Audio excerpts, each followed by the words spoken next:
Hello, everyone. Good evening. My name is Barrington Walker. I'm the Associate VP Equity, Diversity, and Inclusion here at Wilfrid Laurier University, and it's my distinct pleasure to welcome you all to this roundtable discussion entitled Equity, Diversity, and Inclusion, a Dialogue with Human Rights and Decolonization. Before I introduce tonight's speakers, however, I want to take time to recognize the land upon which Wilfrid Laurier sits, and in particular to recognize the original caretakers of this land. We would like to acknowledge that Wilfrid Laurier University and its campuses are located on the Halaman Tract, traditional territory of the neutral Anishinaabe and Haudenosaunee peoples. This land is part of the Dish with One Spoon Treaty between the Haudenosaunee and Anishinaabe peoples and symbolizes the agreement to share, protect our resources, and not to engage in conflict. From the Halaman Treaty of October 25th, 1784, this territory is described as, quote, 6 miles deep from each side of the river, the Grand River, beginning at Lake Erie and extending in the proportion of the head of said river, which them and their posterity are to enjoy forever. The treaty was signed by the British with their allies, the Six Nations, after the American Revolution. Despite being the largest reserve demographically in Canada, these nations now reside on less than 5% of this original territory after losing much of the territory to settlement of newcomers. And now I'd like to introduce our four panelists for this evening's event. Dr. Cote-Meek is Anishinaabe from the Tem Agama Anishinaabe. She is the inaugural Vice President, Equity, People, and Culture at York University, where she leads a team that includes the Center for Human Rights, Equity, and Inclusion, Labor Relations, and Human Resources. Prior to this, Dr. Cote-Meek was the Associate Vice President, Academic and Indigenous Programs at Laurentian University, where she played a leadership role in advancing Indigenous education.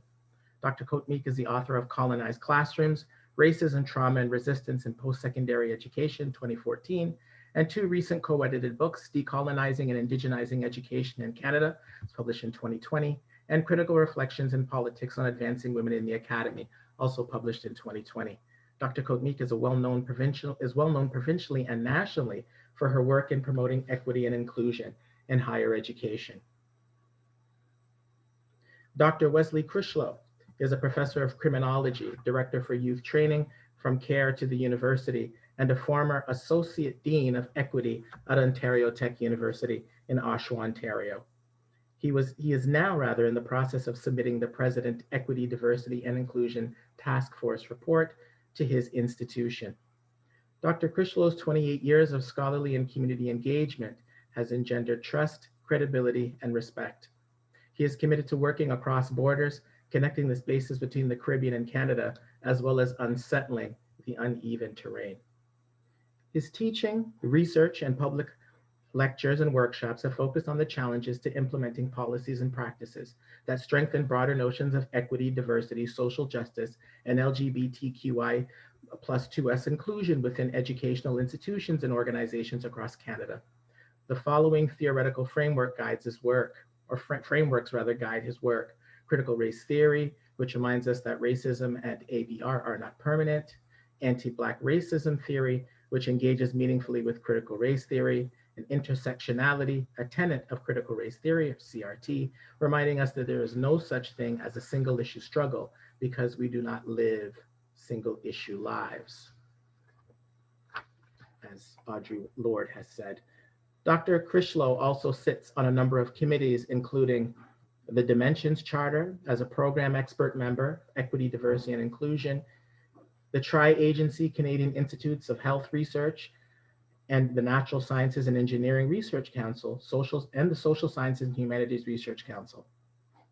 He also is a member of the Public Health Agency of Canada National Working Group, Mental Health of Black Canadians, and the City of Toronto Anti-Black Racism Unit, the Partnership and Accountability Circle.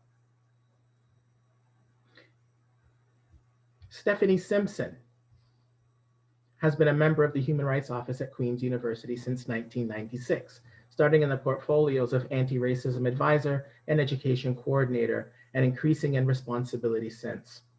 She was most recently appointed in November 2018 as the Associate Vice Principal for Human Rights, Equity, and Inclusion. In this role, Stephanie leads the Human Rights and Equity Office and plays a key role in fostering both legislative compliance and transformative dialogue and action on issues of inclusivity, diversity, accessibility, human rights, and equity on the Queen's campus. Stephanie holds a BA honors, an MED, and an LLM from Queen's.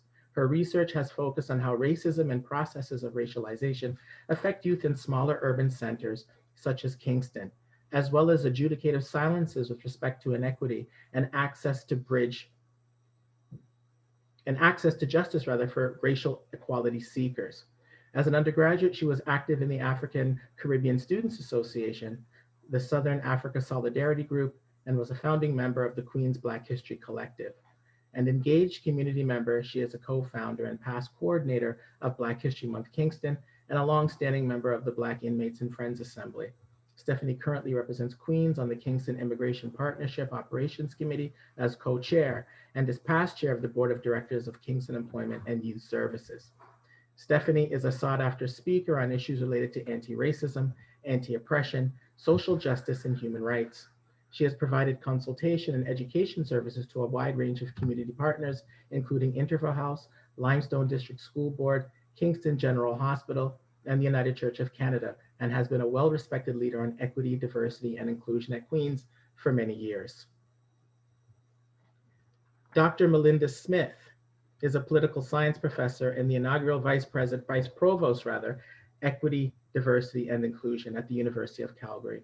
She is former vice president, equity issues for the Federation for the Humanities and Social Sciences, and currently serves as chair of its advisory committee on equity, diversity, and inclusion and decolonization.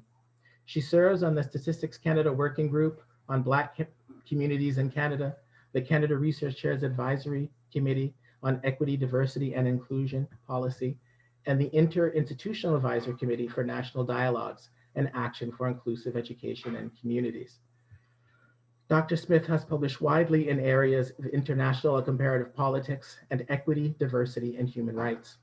She is co-author of The Equity Myth, Racialization and Indigeneity at Canadian Universities, and a co-editor of a forthcoming book, Nuances of Blackness in the Canadian Academy, that's coming out with U of T Press in 2021. And she is editor of Securing Africa, Post 9/11 Discourses on Terrorism. That was published in 2010, and Beyond the African Tragedy, Discourses on Development and Global Economy. That's 2006. And Globalizing Africa, and co-editor of Critical Concepts and Introduction to Politics, which is currently under revision. It's also produced Race Critical Feminism for the 21st Century. Dr. Smith is a 2018 Pierre Elliott Trudeau Foundation Fellow. She has won numerous awards, including the 2020 Susan S. Northcutt Award from the International Studies Association and the 2020 Rosalind Smith Professional Award from the National Black Coalition of Canada in Edmonton. So please join me in welcoming our panelists this evening. And I know that they'll be able to hear your virtual applause. So I'm going to begin by posing the first question to our panelists. So before we delve into our substantive discussion for tonight's roundtable, I'd like to ask each of our panelists to share a little bit with our audience about what it was that brought you to this work and what has kept you engaged in doing it. And I'll turn to Stephanie to answer the first question first. Sure, thanks, Barrington, and thanks everyone for showing up on this call this evening. This really must be COVID times to have 133 attendees on a Friday night. 144. 144. So this is fantastic. Thanks all of you, and so thanks for the question. I think broadly speaking, I've always had a personal interest in human rights work, in particular, social justice work, and have engaged in challenging direct and systemic anti-Black racism throughout high school, and as an undergraduate, you read in my bio, at Queen's University. I think a lot of people have observed, and I'm thinking about Dr. Smith's work, and other people on the call. The university can be a very toxic space in which to do social justice organizing and different kinds of work. The problems are complex. The politics can be brutal and demoralizing. But the work is challenging in a really interesting way. The field has grown by leaps and bounds over the last 20 years, and it's exciting to do that work. I'm always learning. I had the opportunity coming into the office to be mentored in human rights, and that gave me a different lens into this world and into the possibilities around seeking social justice within institutions. I think that mainly, though, I continue to do this work because of people. I wish I could say that I do it because of the huge difference that it's making, that we're transforming our institutions by the minute, but it's not that simple.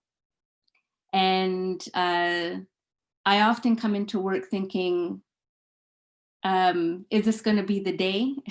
Is there something easier that I could be engaged in? But I do it because of the people. I do it because of my team. I wouldn't be able to function without them. I have a great staff around me that is really passionate and committed and very, very talented.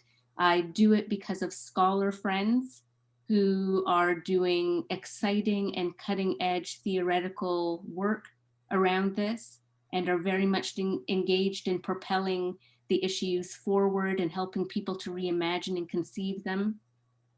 And I'm doing it with and for staff, students, and faculty who are passionate about making this a better place. It's important to me just to be there, for people also who just are struggling with their sense of place within the institution. And that gets me up in the morning as well and going to work. Thank you, Stephanie. I'll turn it over to you, Wesley. Can you say a little bit about what brought you to this work and what's kept you engaged in doing it?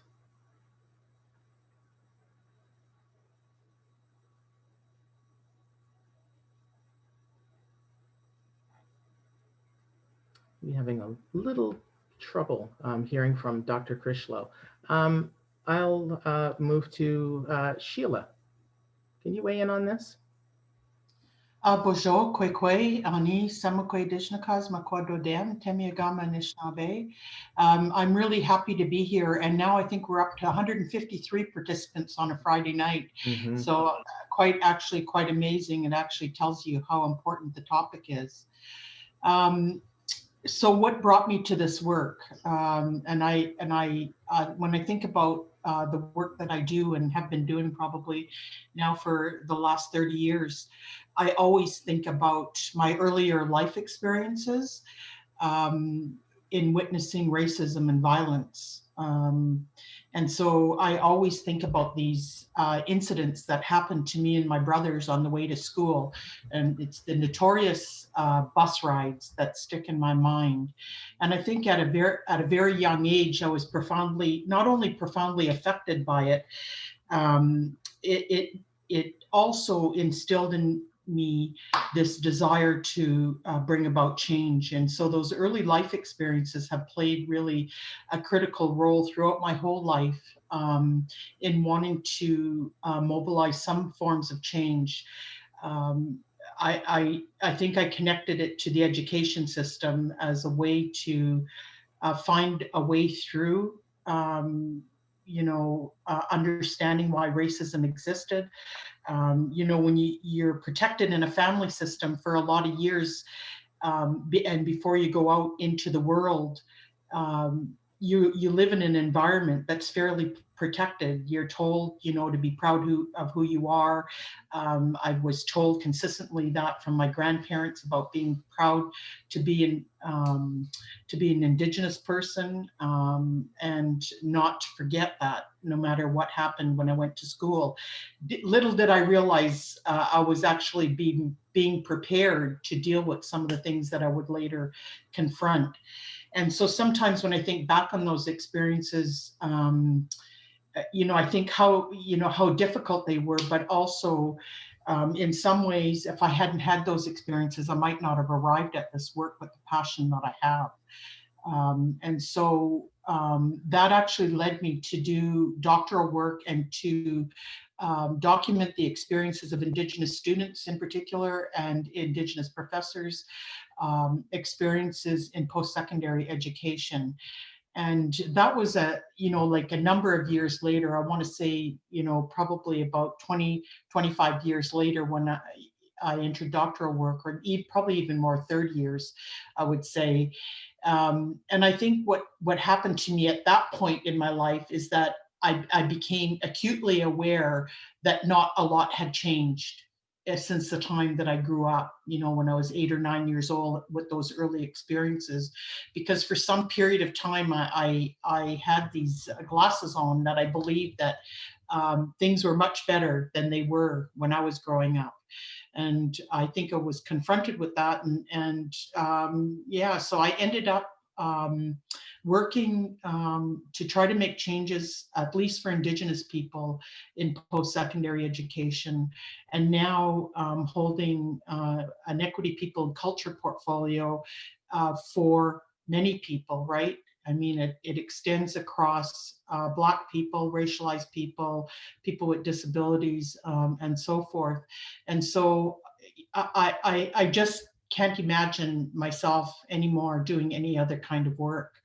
And I think, like what Stephanie said, we do it because we want to see some changes, but we know full well those changes are difficult, and they're going to take a long time because they're so systemic and so ingrained in the system.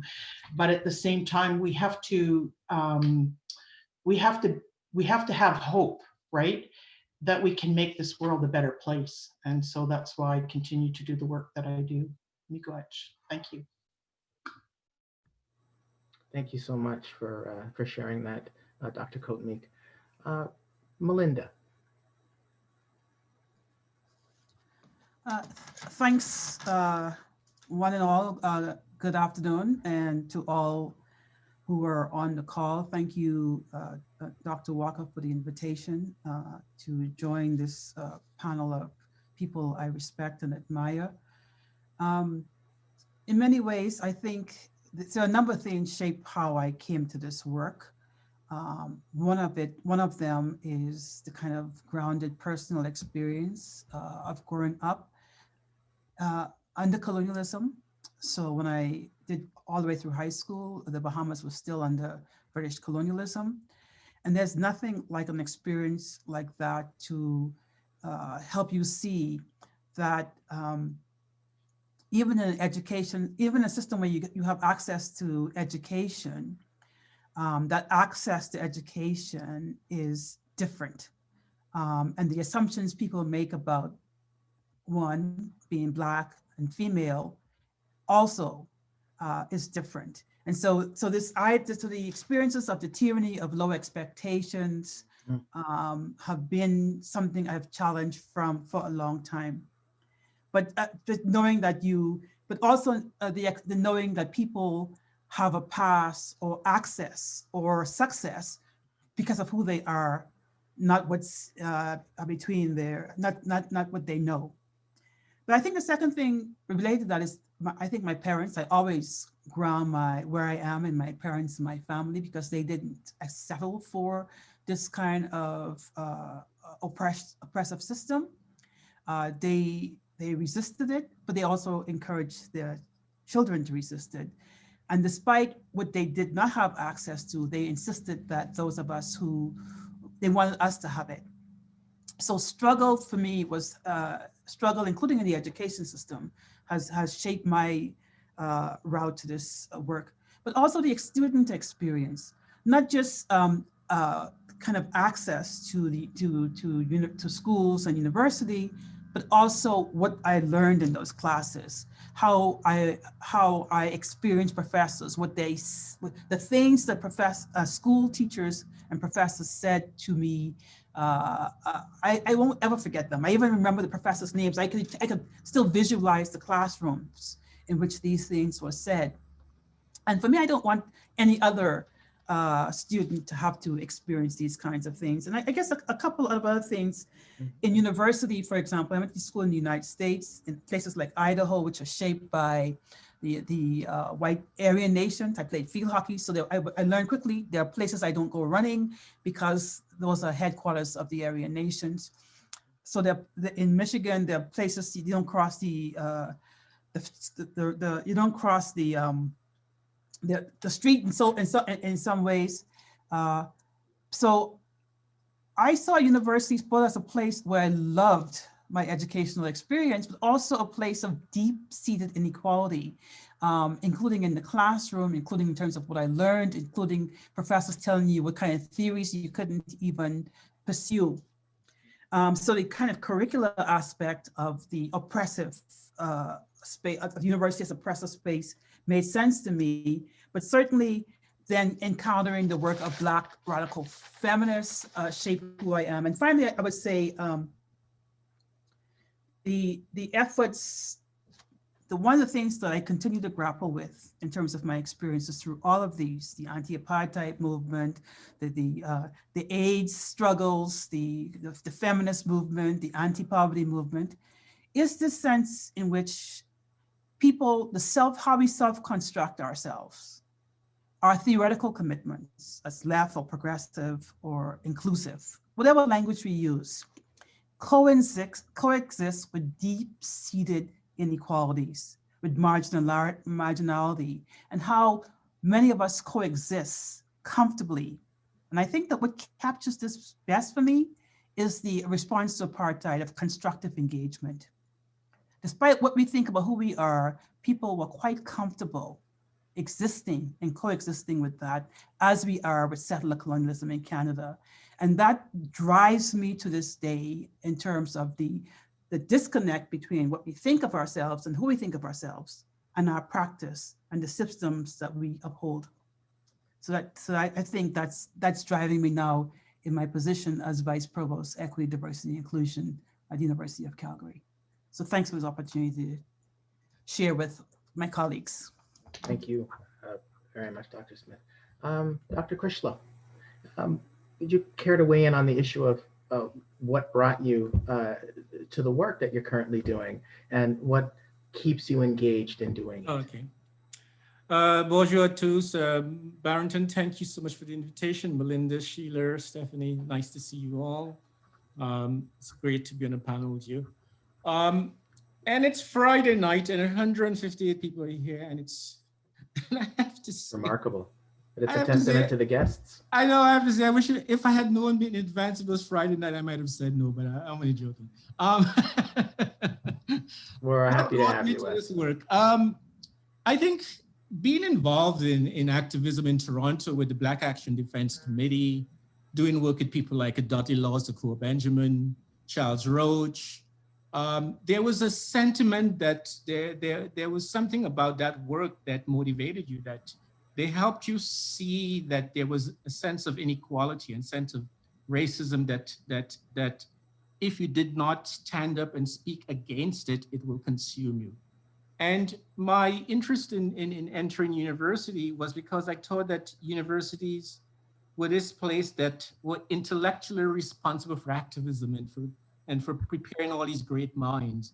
And so that, and when we think about what gets legitimate, how things get legitimated in the world, it's people who generally have degrees.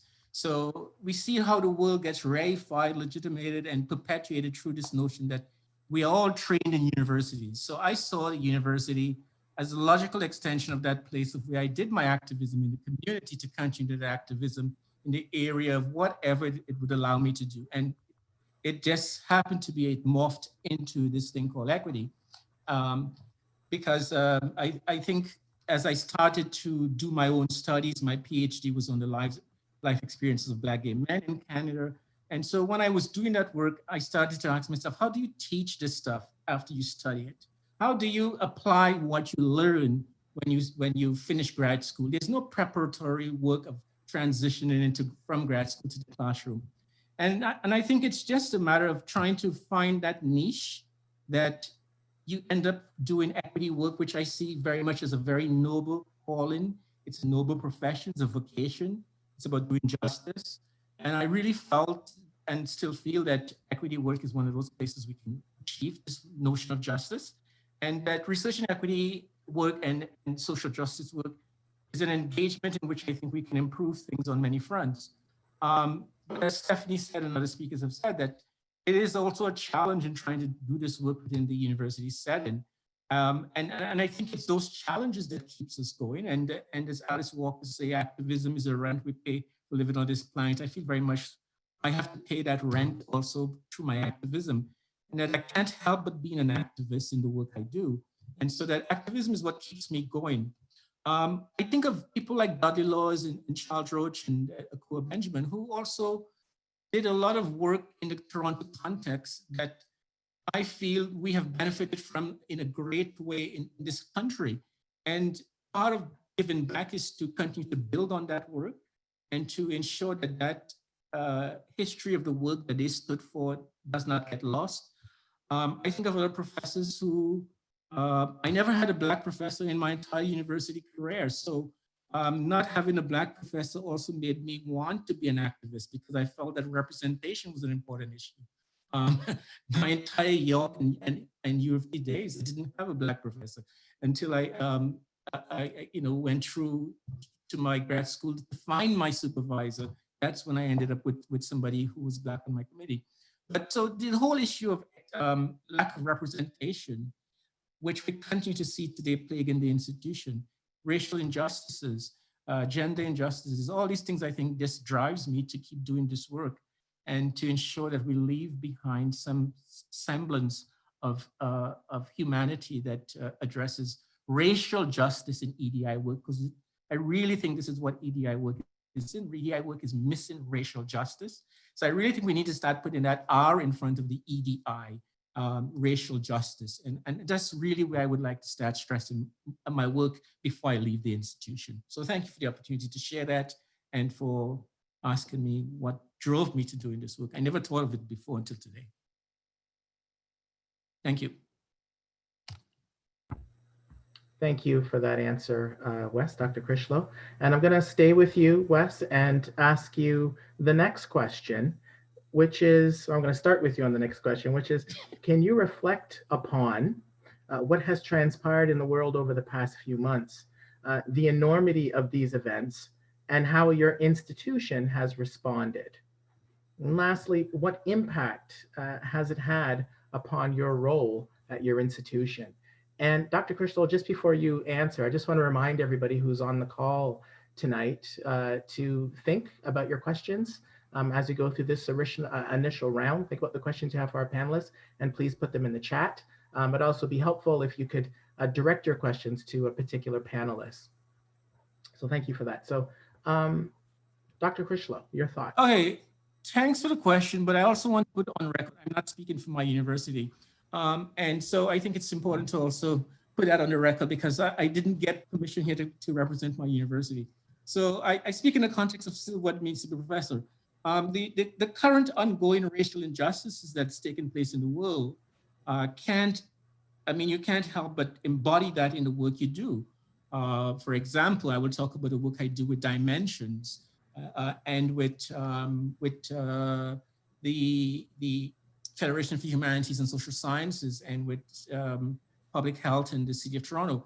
These are places in which I think racial injustices has forced us to rethink how we do this work.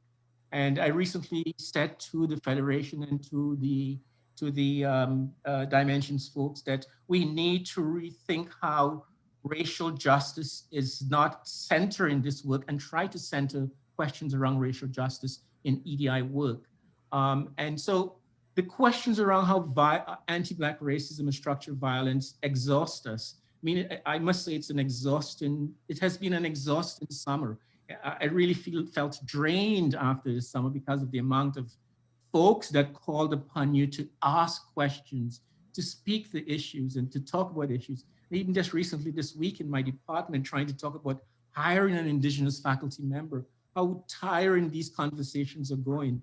So what has happened lately in terms of the racial injustices that is taking place, the impact that COVID has, and how COVID has amplified these issues, what it means to work at home and to address these issues.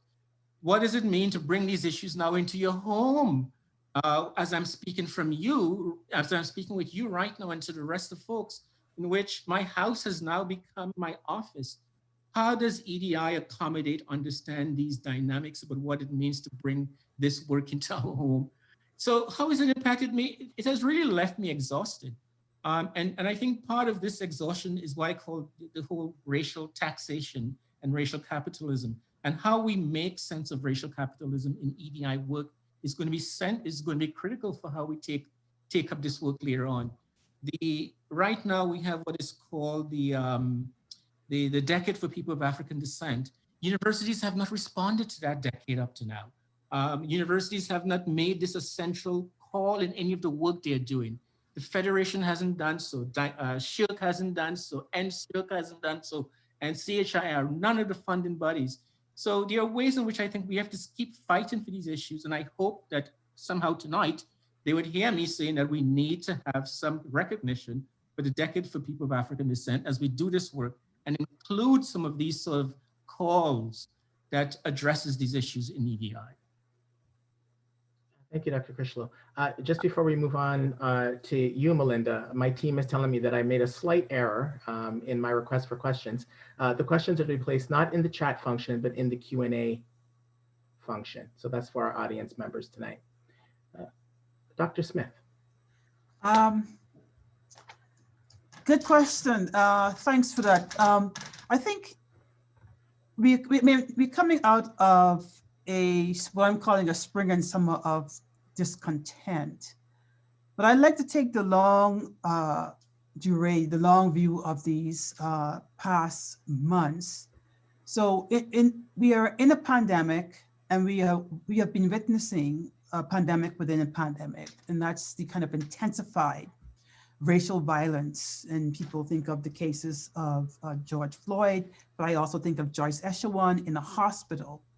And both the police and the hospital draw attention to systems and institutional racism.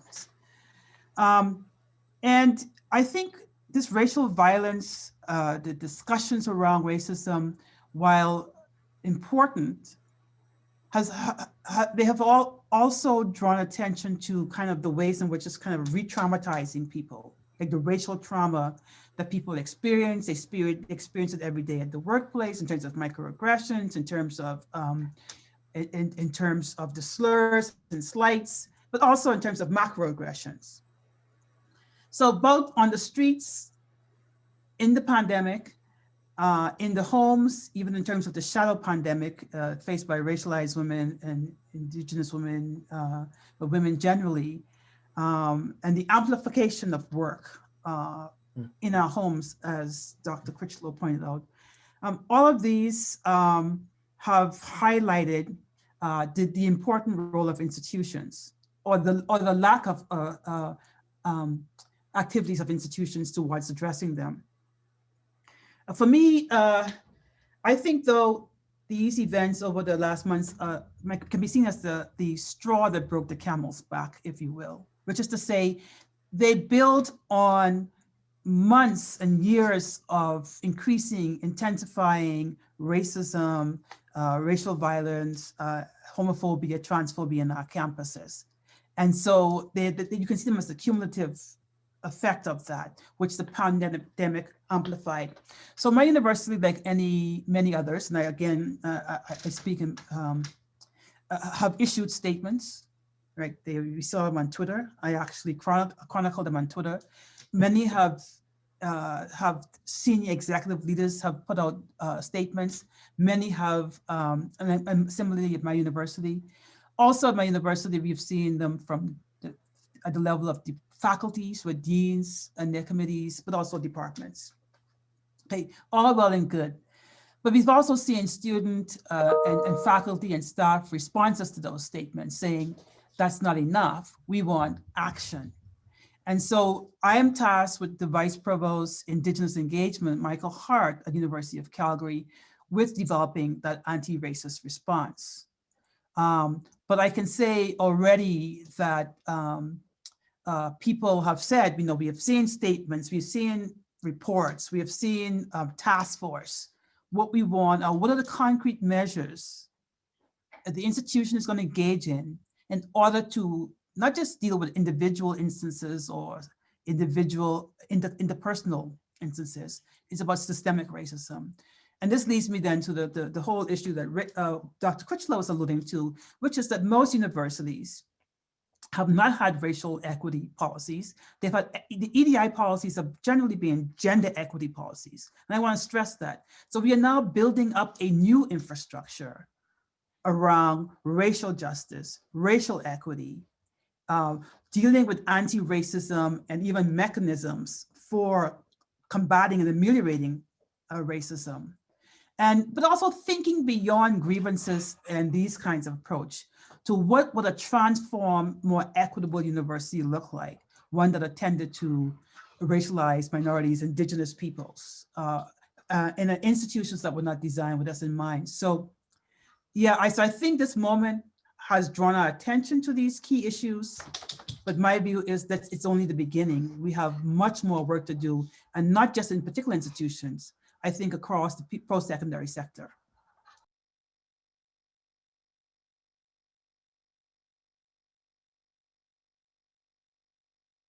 Thank you. Sorry, I was muted there. That's wonderful, Malinda. Thank you. Dr. Cote-Meek. Thank you, Barrington. It's hard to add on. I think Malinda covered quite a bit, but I think the pandemic has really intensified, or at least shown us the extent of how racism really exists in society. It's magnified it, if you will. The levels of racial violence have been magnified. I don't know if they've actually increased, but certainly we're more aware of it. I always think that racial violence has been going on for a long time, but it's just not been quote unquote in the news. I mean, if you just look at the report of the MMIW, murdered missing Indigenous women and girls in Canada, and the attention that it got for a short period of time until it dwindled off and the next news story came on board. The racial violence that exists against, for instance, Black and Indigenous people in this country has existed for a long time. And I think what COVID has done and the pandemic has done is just brought it to the forefront and to the attention of people. And so, you know, institutionally, I think a lot of institutions are struggling about how to respond in terms of the rise of anti-Black racism, the rise of anti-Indigenous racism, and the demands from, and rightly so, the demands from the Black community and the Indigenous community for institutions to start putting some action behind some of the words and some of the policies around equity, diversity, and inclusion that exist. And so, and my institution's no different. I'm the lead on developing an equity plan, as well as the lead in working on an anti-Black racism framework for the institution. I work closely with colleagues at the institution. And so we're working, and I think the response back that we're hearing is that people want action now. They know what the issues are, And so, like Malinda was saying, I think we have a lot of work to do. We are at kind of a point in Canada where we can actually make a difference. We can actually respond. I always have this sense of hope that we can do something. And so I think that there is an opportunity for us to be able to lay the groundwork and put some things in place that will mobilize some changes systemically in educational institutions. But I also have to say there's many of us are carrying a tremendous load. And most of us that are carrying this load are Indigenous, people of color, racialized people, or other groups that have been historically marginalized in Canada. Even as I sit here and talk on a Friday night after putting in, I don't know how many hours I put in this week, I can feel the weight of my shoulders and the heaviness that comes with it. So there's no doubt that the emotional tax has a big impact on people who are doing this kind of work. So, you know, if I don't know who's out in the audience because we can't really see people, but I hope that people would hear that, because this work cannot be on the backs only of racialized people, Black people, or Indigenous people. We need all people to stand up and take some responsibility here and work towards mobilizing change. Let me go ahead. Thank you so much, Sheila. Ms. Simpson. Thank you. I won't say too much. I feel like everyone has covered this off perfectly. But I guess I would just add that this was an incredibly devastating moment for so many people. And just, I mean, me personally, I have never witnessed a murder. And I, heard about the George Floyd situation, and probably like many people stumbled onto this video by accident, not really knowing what it was or what I was watching, and realizing only later, as going through it, that I was actually seeing the life of this person draining out before me in such a horrific way. I think our colleague Madiane Andrade in her podcast has spoken about this moment breaking her. And I certainly felt the same. And so I appreciate what people, my co-panelists have said about how this has impacted those of us who are doing the work. I know that at our institution, folks in my office and other partner colleagues really made a point of thinking about racial trauma and prioritizing the wellness of staff and students on the campus. It's very important that we attend to that work as we build up that anti-racism infrastructure that Malinda and other people have spoken about. The times are tension, but also purpose-filled on our campus, as on many campuses, I think, and that demand for measurable progress is there. I think with many people, I too ask the question, why now? Why after, hundreds of years actually of this kind of violence being exacted on our communities, why is this the moment? And I think that we'll be looking at teasing that out probably for years to come. What was it about this time that changed things? But I think people are feeling like there's a different energy to the work. And as Sheila said, that there's a hope involved in it as well, that maybe we have turned the corner. It's not going to be simple, and we have to look at ways in which we can continue to engender trust. Our students in particular, but students, staff, and faculty are saying that they don't trust this moment. And, why should we believe now that this is the time that something is actually going to move within our institutions? And so part of the work that we do is going to be rebuilding those trusts and finding ways to work together productively to actually do this, because none of us, on this call are able to do it alone. It requires relationships. Absolutely. Thank you so much, Stephanie. So my next question is going to be a two-parter. I'm going to combine a couple of questions. I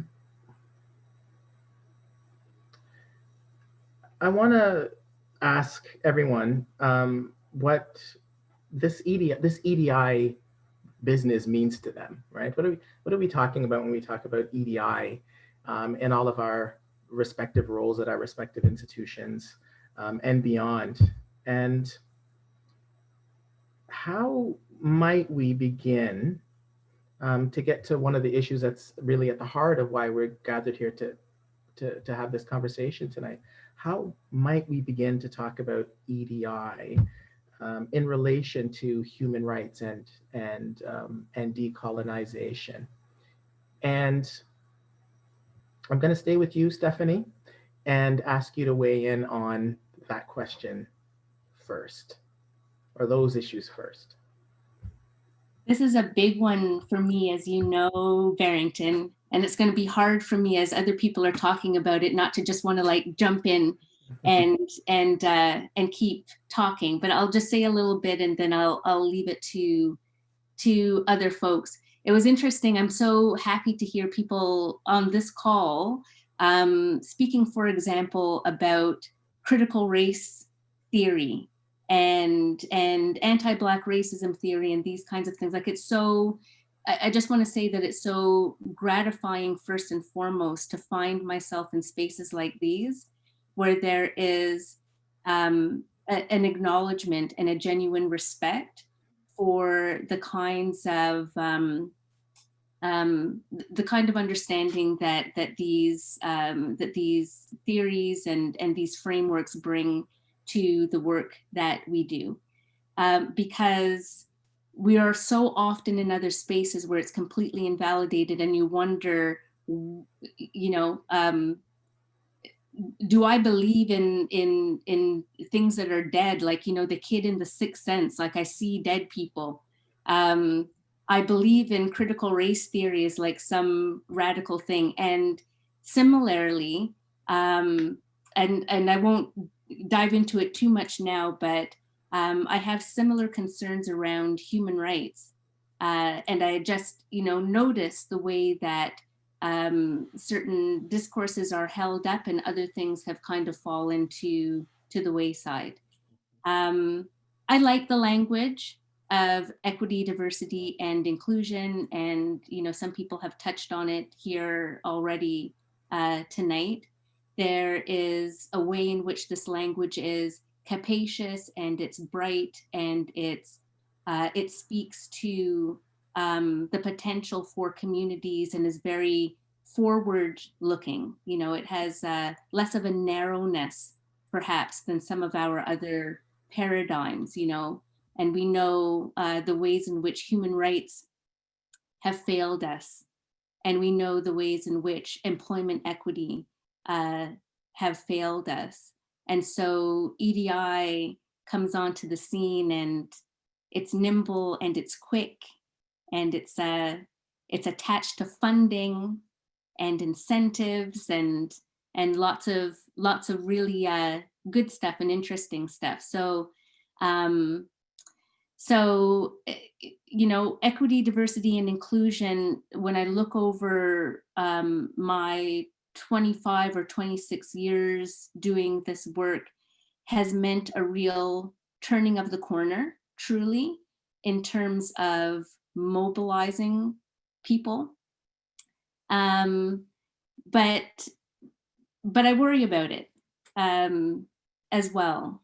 And when I you know, attend meetings and go to talks and so on, where people look at EDI, sometimes EDII, sometimes EDI with lots of other letters on it, as a substitute for rights. It makes me concerned. Why does it make me concerned? At times there can be an attachment to this idea, or of this idea, to the notion of profitability, to put it starkly. The discourse often is really framed around, you know, how much more successful and prosperous and wealthy, quite frankly, we will be in the space by embracing a particular brand of diversity, equity, and inclusion. So I know I'm sounding really cynical here and terrible. No, not at all. Those things can stand in tension a little bit, and it's something that I pay attention to.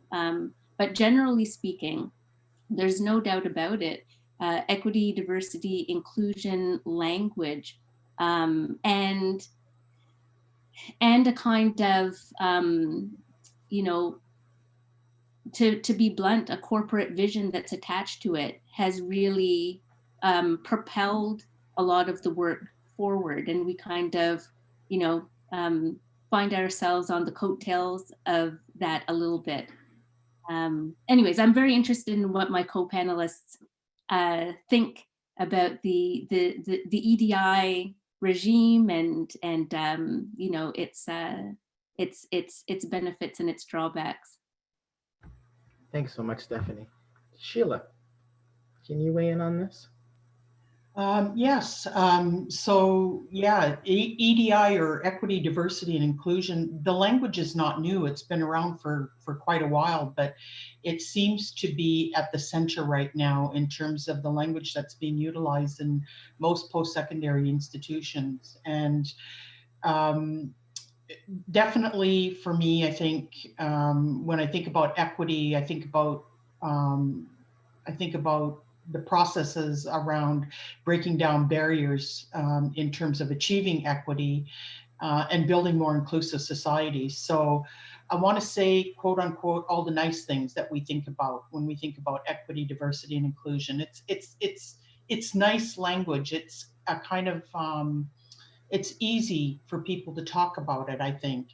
And like Stephanie, you know, had indicated, it does have some problematics though with it, because there is the risk always that we don't get to the underlying issues if we're not careful, and we stay kind of in another space about doing minimalist things, if you will, rather than more systemic types of things. And even when we talk about human rights, I mean, human rights talks about, you know, basic rights for people that all people are entitled to. And we know in this country, it's failed Indigenous people. The law just does not look after Indigenous people in this country. And that's highly problematic. So when we talk about human rights, whose human rights are we talking about? So even the words around human rights, while it professes something good, right, in terms of these basic rights, there's still this other piece of it that we also have to interrogate. And even when we think about decolonization, I always think about, when I think about decolonization and that terminologies that's used, there's so many varied definitions of what decolonization might look like in an institution. And when I think about decolonization, I think about colonization, because we're decolonizing, right? And so when I think about colonization, colonization has always been about four main things to me. It's been about the land in this country. It's been about the ideology that propels colonization forward, which is rooted in racism. And the third piece is it always proceeds with a lot of violence and it's ongoing. So if we were to talk about decolonization from that perspective, we have to address issues around land. We have to address issues around ongoing racism and what perpetuates racism in this society. And we have to deal with the violence that's attached to colonial mentalities, colonial ideologies. And that I believe is the only way we can get to decolonization. And so I think they're all linked in some way when we look at them at a deeper level in terms of, EDI, human rights and so forth. But I think it's important. I like this kind of discussion because you get to hear kind of different perspectives on it, but it helps us dig deeper as well. So thank you. Thank you, Sheila. Malinda. Yeah, thanks for this question. So for me, I come to this in a couple of ways. One, I think about the conceptual. What does the E, the D, and the I stand for? Because the acronym, in my view, obscures quite a bit. And then I think about the ways in which decolonization gets appended to the EDI, but also was often seen as a silo. So I appreciate that for many kind of critical perspectives out there, they tend to pit decolonization against diversity. Forget diversity, decolonize. And forget inclusion on who's being included and included into what, right? If the institution isn't transformed. So one of the things I like to remember is whatever the concept we use, equity, diversity, inclusion, reconciliation, decolonization, they can all be appropriated and evacuated out of their kind of radical historical significance. So I sometimes come to this and say, think about language and power. Words have meaning, but we also attribute meaning to them. And even the words we think of as radical compared to, say, EDI, because some people think of EDI as liberal and vacuous, and window dressing as performative gestures. We have to actually remember that kind of a response is quite possible with all kinds of languages. So what's important to me then with all of these kinds of things is recognizing that human rights, EDI, all emerge out of a history of struggle, right? Nobody gave us these kinds of things. People fought for these. And if we even think of anti-racism again, let's remember that Sharpeville, what people fighting, being shot down by police, murdered killed in the streets for struggling against the past laws. And here we are in and that led to the March 21st, International Day for Elimination of Racial Discrimination, decades of UN on anti-racism. Now the UN Decade for People of African Descent. So what have we learned in that period? So the history of struggle makes these institutions possible. I believe that they are weaker in universities, EDI offices, because we are detached from these struggles. And so which ones you see animated? So when the women's movement weakened and was detached from women's studies programs and stuff, you actually saw there was some kind of reversals in the status of women on campus. And similarly, the universities were never, ever radically committed to anti-racism. And in fact, many, even in the United States Ivy schools, were complicit with Nazism. So, and with residential schools. So schools and universities have this kind of paradoxical history. And so for me, I always remember this genealogy, this kind of long struggle that made these offices possible, but also what happens when these kinds of offices become institutionalized, right? Become detached from communities, become detached from engagement. So as long as we're embedded in communities and attentive to them, the possibilities are quite profound. But equity is fundamentally about, I think it is about justice. It is about transforming the institutions that we're in. So I asked myself the question, if we took equity, diversity, and inclusion seriously, if we took decolonization seriously, what would the university look like? How would the university be otherwise? And I think much of what we are doing tends to be additive rather than transformative. And so there's much work for us to do, everything from hiring, we talk about hiring, but hiring into what? We can talk about student admissions, admissions into what? What are they going to be studying? What's the curriculum look like? How are we decolonizing the curriculum? We aren't even internationalizing the curriculum. We are indigenizing some courses, but not the curriculum per se. So I think I have a more modest view of the kind of decolonial work that's happening in universities. I think we could have a more radical approach to what that would look like, but that would require the faculty, departments, and the institutional leadership of which I am a part to be radically different, and to be transformed. So representation does matter.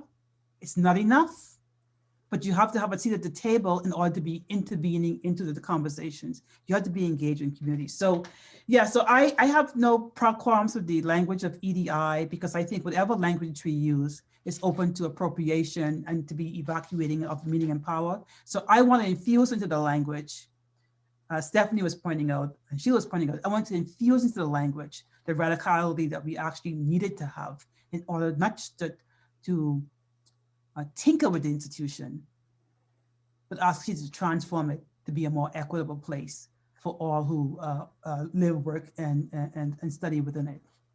Thanks. Thank you so much, Malinda. Wesley, can you weigh in on this? I guess I am reminded of Martin Luther King, who says that inequality anywhere is a threat to equality everywhere. And I think part of my doing this work is about trying to address that inequality, which is what I think equity should be about, right? But we are also in a neoliberal institution that repackages EDI very differently about a business claim, as Stephanie put it. And so when we think now about the challenges that COVID has brought on in terms of universities are now saying that the financial impacts of COVID means that certain programs have to be cut, and some universities have laid people off. Where does EDI fit into this mix between a neoliberal institution, equity, cuts, et cetera, et cetera? If EDI is all about in trying to improve justice for those who have historically been marginalized, the first question that comes to my mind is, it is 36 years ago, Justice Rosalie Abella wrote the Employment Equity Act and did the study on employment equity. And if we evaluate the 36 years to now, we would see that over a period of time, that language hasn't really changed. It has not been modernized. And so the neoliberal repackaging of that language has been problematic for problematic on all too many fronts. The questions around in EDI that we don't take up enough is the questions around norms and merit and these abstract sort of concepts, structural disadvantage. Where does racial disadvantage fit into EDI? What's the role of unions and faculty associations in advancing an EDI status quo? We often talk about the university in the absence of the unions. I believe there's a role for unions to play here too. And we often don't talk about the roles that unions themselves contribution to a larger part of the problems of advancing these things in terms of modular language, modular clauses that can really be clean and clear about why it means for an Indigenous scholar to go up for tenure and promotion. What does it mean for a person with disability, et cetera, et cetera. Very clear language, not lowering standards, but recognizing that scholarship comes in different forms. EDI hasn't really done much in that area. EDI has had great conversations about these things, but if we look at the tenure and promotion process, we would see that folks are still having these problems that we are trying to correct. Federally designated groups have not broadened. The Employment Equity Act is weak. So when we look at the kind of weak legislative requirements that these things fall under, why should universities care? There's nothing telling them that they have an obligation to change. And so it becomes ex gratia. So when it becomes ex gratia and we are fighting against all these different issues, then there's the issue that I am seeing more of, and we are seeing more of in society, is the question of white supremacy and entering the university in ways that is coming as and presenting itself as a logic, all right? And in a logic way in which it challenges the very premise of EDI. And in many ways, as we try to take these questions up, racialized and indigenous professors are walking a very thin line in universities today, trying to address these issues. We saw recently what happened in University of Ottawa, for lack of an expression, and in terms of what happened with the use of the N-word. Where is EDI on the use of the N-word? Where does EDI begin to address the question of academic responsibility? Must have academic freedom must have come with academic responsibility. And what does academic responsibility mean and entail when part of that is racial traumatizing of students, faculty, and staff, and then the main argument is academic freedom. So I see EDI as this neoliberal package that really is lost, and we have to find ways to bring back central conversations to this. I think the book, the EDI, the Equity Myth, has a great contribution to make to this. This discussion around how do we begin to understand merit and performance and the tenure and promotion. There's also the question around what does it mean to continue disaggregate data, that the disaggregated data we are looking at is racially disaggregated and not only disaggregated around gender lines. Most universities are very comfortable disaggregating their data around gender, but when we ask them to disaggregate their data along race, there's a major concern there. How do you define who is Black? How do you, it suddenly becomes a debate about how do you define who is the racialized person? Oh, people don't want to come out and say they're Black. People don't want to say they're indigenous. We get all these excuses all around, going right back to square one, which is racial justice is not centered in EDI work. Whilst I am hopeful that this moment would allow us something, I am reminded of King again. Are we going from community to chaos with EDI work right now?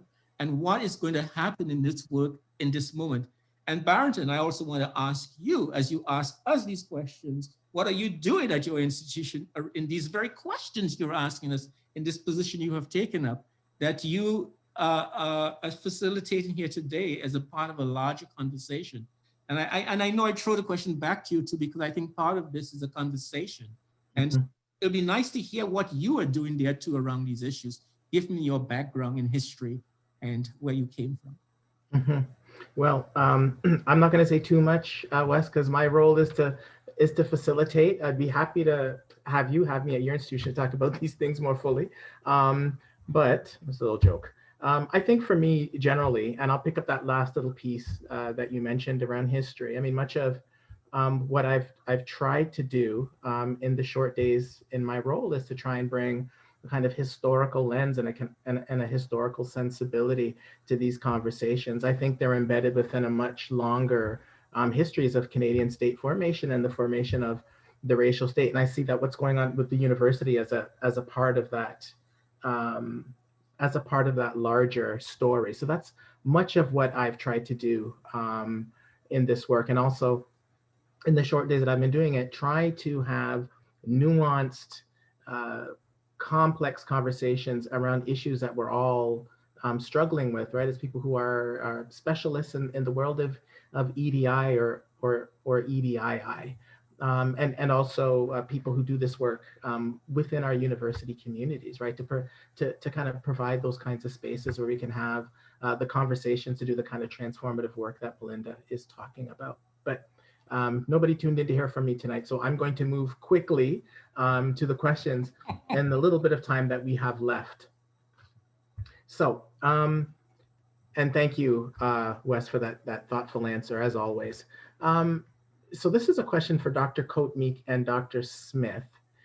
In their respective roles, Dr. Cote-Meek and Dr. Smith, have you seen any progress with respect to action to advance decolonization and anti-Black and Indigenous racism in university governance? So any one of you can jump in. So I could start.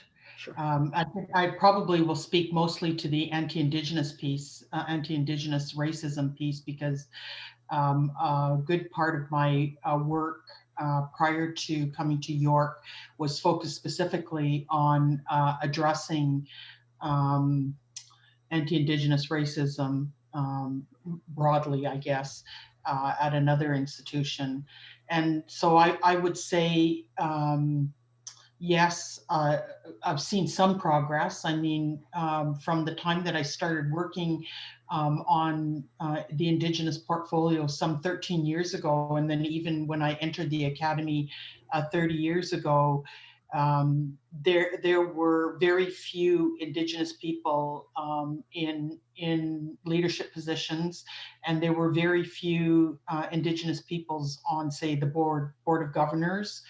And certainly there has been some shift in that across Canada, you know. But when you think of it, when I think back on it now, you know, where we were 30 years ago, we have more Indigenous scholars in the Academy, but we still are facing a lot of anti-Indigenous racism.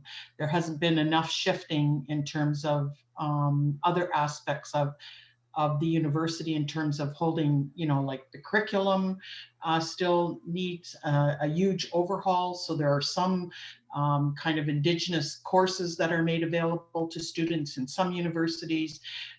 Their requirement for some programs, but not all programs.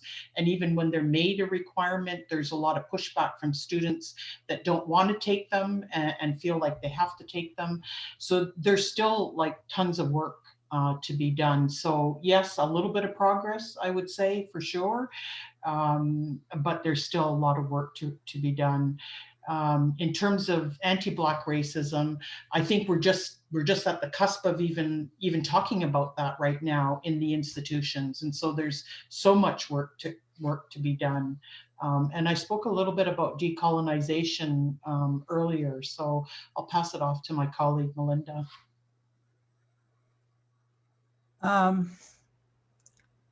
There isn't nearly enough work being done. You know, my work on research program on the diversity gap in university leadership, where we were putting on infographics when I was at the Academic Women's Association at the University of Alberta, and I continue to do that research now. Then we had a gross underrepresentation of racialized and Indigenous peoples. And while my work focused on senior leadership or from deans upward, I think it begins the pathway blockages. The concrete ceilings begin much earlier. So at the level of the directors, chairs, associate chairs, and so on. So and the research is clear, which is to say, when it comes to racialized people and Black people, we are blocked at the level of associate dean.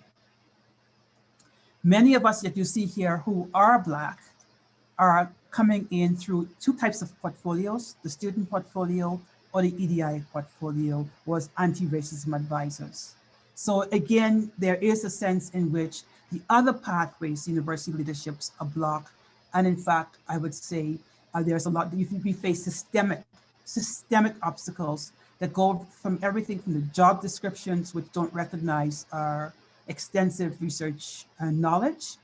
So if you had experience in anti-racism, you likely wouldn't have been hired for an EDI lead earlier on because that was not seen as a skill set. Gender was the skill set they were looking for. And now you see people who have gender skill sets are saying they're struggling with anti-racism, they're struggling with disabilities. So EDI portfolio, the complexity that was Wes alluded to with the Obella report is now only coming to being. So what is being done today, I still think the obstacles are great. I still see leadership positions without even an EDI statement in them. I still see our effort to diversify the Canadian leadership. We look abroad, including for CRCs, for universities. We look to the United States. That tells us that our cultivation, our mentoring, our coaching of Black and racialized people in the Canadian space continues to leaves a lot to be desired. I also, and this may be controversial, but I also like to put a spotlight on consultants. Consultants hire leaders, seek out leaders. Mm-hmm. And my view is if there is a repetition of reproducing of cookie cutters, we have to say what skill sets they have in terms of producing a diverse leadership, what direction the universities are giving them in terms of what kind of leaderships they want. So we have a lot of work to do from the job description to who gets to do the recruitment to the committees that constitute the hiring. And whether in fact, I mean, that enough is being done. And I'm saying to you, this is not a short-term thing, but I think Liz Coleman the former president of Barrington College had this statement when she said, universities, when it comes to doing things of transforming the world or universities in the world, universities adopt a position of learned helplessness. And I think that's what it means. Say, oh, we can't find any. No, it's not that we can't find any. They're in the pipeline. It's that we don't choose to appoint them. And so it's an important question. Not enough is being done. And my view is I would like to see fire put under the feet of our institutions to transform our leadership structures from departments and programs all the way up to Board of Governors, Senates, and so on. Agreed. I really feel passionately about that too. The pathways and the conduits to university leadership, I think, are one of the for racialized people, Indigenous people, other members of other equity deserving groups, I think, are one of the things that are the most paramount in the work that we're doing. I have a question here that I'm going to direct towards Stephanie and Wes. How do you see the current financial challenges that universities are experiencing impacting the rate of response to EDI demands that are also urgent? It is easy for the system to defer their responses, and how do we keep them remaining accountable?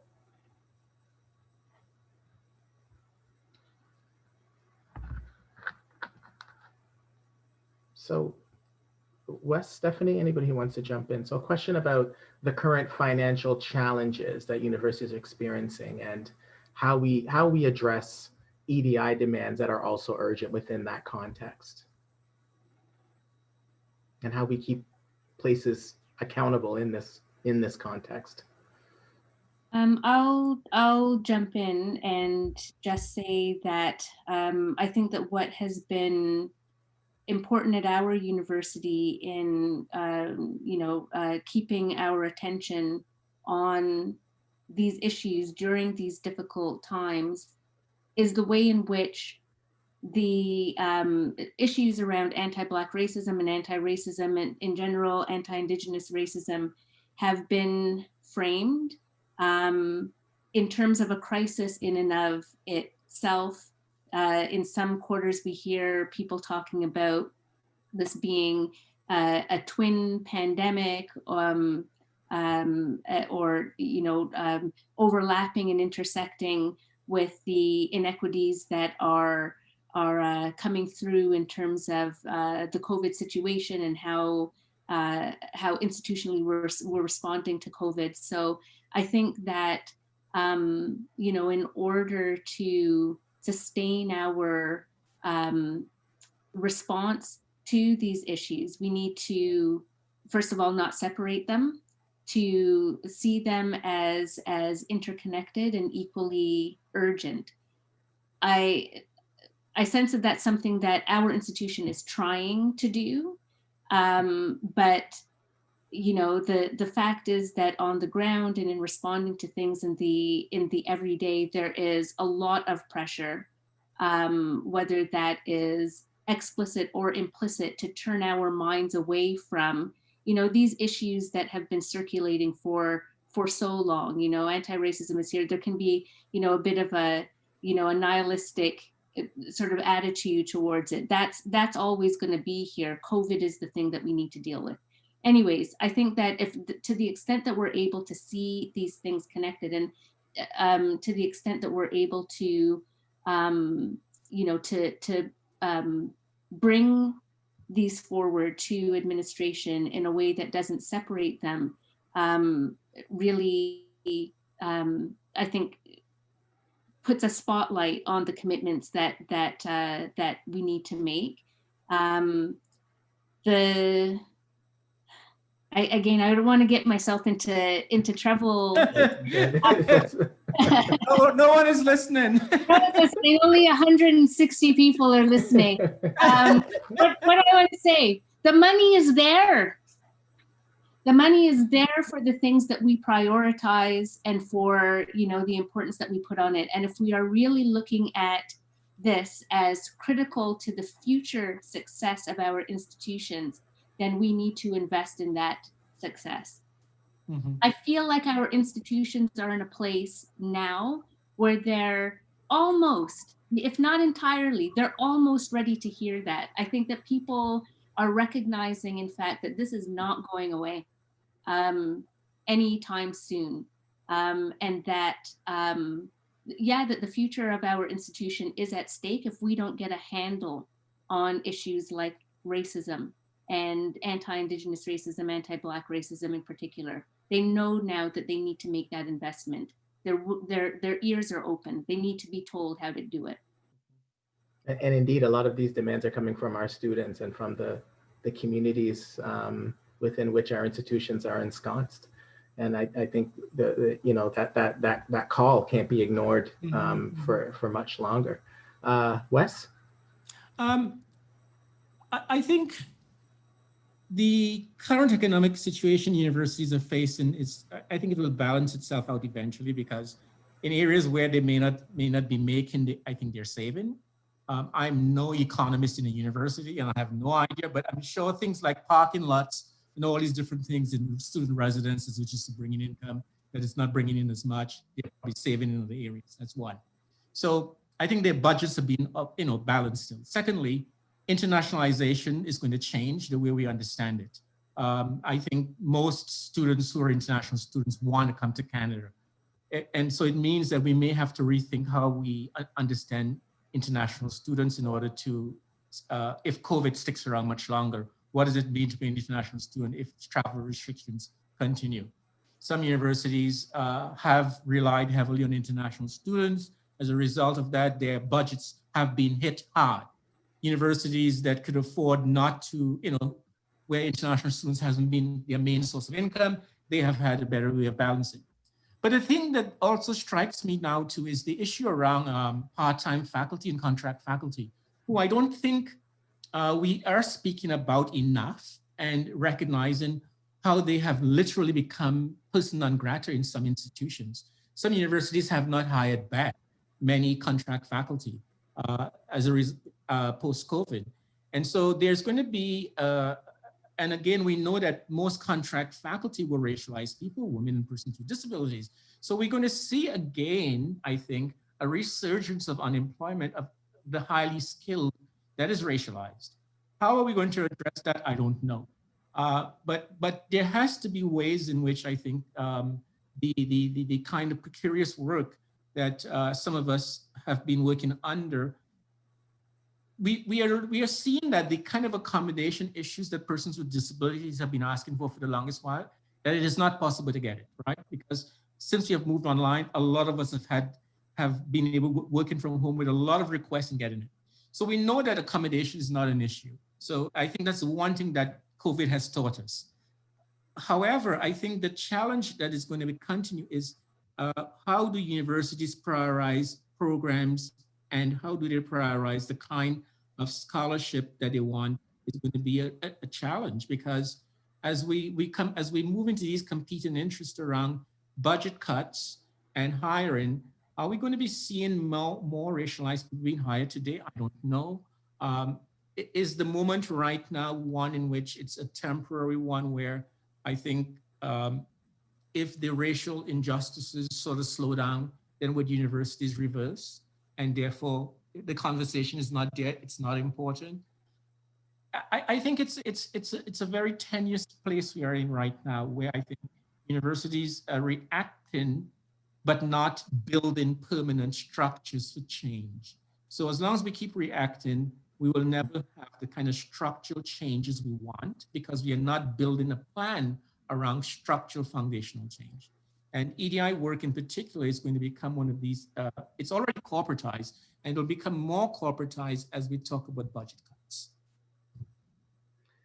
Well, I'll defer to my panelists here. We've come to the end of our formal time. I know that everybody's had a long day and it's a Friday night, and 136 people have stayed on this call, which is just remarkable. If the panel would indulge me asking one last question, because it really is quite an intriguing, I think, an important question, and anybody can jump in and answer this if you so desire. And here's the question. Would you agree that with the well-meaning inclusion of indigeneity by racialized scholars are effectively becoming the experts on indigeneity, sometimes eclipsing indigenous scholars? If this is the case, how does this impact the work of EDI in academia? How do we ensure that EDI in academia adequately addresses indigenous experiences? It's a difficult, I think, but important question. Malinda. Thanks for this. I mean, it was one of the first things I wanted to confront when I went to the came to the University of Calgary. So let me say something about the polarization, and that is to say, there is indigenous peoples are not singular. Indigenous peoples are racialized, and you see this even from the EDI surveys. We have come to develop two sets of portfolios. One is the EDI and one is the indigenization, and sometimes I've seen people say, why do you need both of these? And my view is, yes, you do. And I take my direction from Patricia, the late Patricia Montour, who says, she said to me, Malinda, the EDI box, the sound box is too small for me. The issues around indigenization, there wasn't a language using there at the time, but around indigenous, national, historical, and larger. But I believe that EDI properly executed would be an ally, an accomplice in working with indigenous peoples who still are a modest part of the population. So indigenizing or decolonizing the university requires the allyship, but also it requires the complicity and it requires the engagement of racialized scholars. And I know myself with my diversity gap, I insisted from the beginning it had to include indigenous peoples. And now there are a lot of indigenous peoples who are doing that kind of statistical work around that representation. But I believe that was part of my responsibility, including to work with indigenous peoples on it. It's our responsibility. We are accountable. We are part of, either we are working to unsettle and transform settler colonialism, or we are part of the problem. And I believe by having this European or white and indigenous in university, that's the approach what happens with reconciliation. What we do is, again, marginalize racialized people, but also recognize that some indigenous people are racialized, but also some indigenous peoples are also Black. And this is what we fail to account for. But these are not, but there is a push, and I call it a divide and conquer push in the institution, to have this kind of competing, dividing practices, which do not allow us to work together to transform, to deal with systemic and structural change, which requires both portfolios working in tandem, recognizing their similarities and differences. So I feel very strongly about this, but it's not an either or, and it's not replacing indigenous voices. It's actually supporting and being in alliance with that work, if we have any kind of decolonial tendencies at all. Malinda. Anybody else? Sheila. I'll just I say, think we'll give Sheila the last agree word. I agree with that kind of approach. I think it's not an either or. We shouldn't really be in competition with one another, right? But having said that, I do recognize that Indigenous peoples do have kind of a unique place here in Canada and a connection to this particular land that also has to be recognized. And so even though we're doing EDI work, the Indigenous kind of portfolio has an opportunity to be also a part of that work, but it doesn't have to be subsumed by that work. But some of the goals around EDI, so for example, addressing racism institutionally would definitely also impact other racialized groups, Indigenous people, people of color, etc. So there are opportunities, I think, and intersections that we have to pay attention to as we move forward with the work. So. Thank you, Sheila. So I think with that, that will conclude our time together for this evening. I'd like to thank Stephanie, Sheila, Malinda, and Wesley for taking time out of their busy schedules and joining us in the Laurier community and beyond, because we had a lot of people tune in outside of the Laurier community for us to grapple with these important subjects and topics. I want to wish all of our speakers all the best as you go forward doing this work. One of the things that I selfishly would like to get out of these conversations is an ongoing dialogue amongst those of us who, as somebody said at the very beginning, Sheila, that we're often the face of this work in our institutions, and I think it's important for us to maintain that sense of community amongst each other as we go forward during difficult and trying times. So I want to thank all of you for coming today and sharing your wisdom and your insights and your knowledge.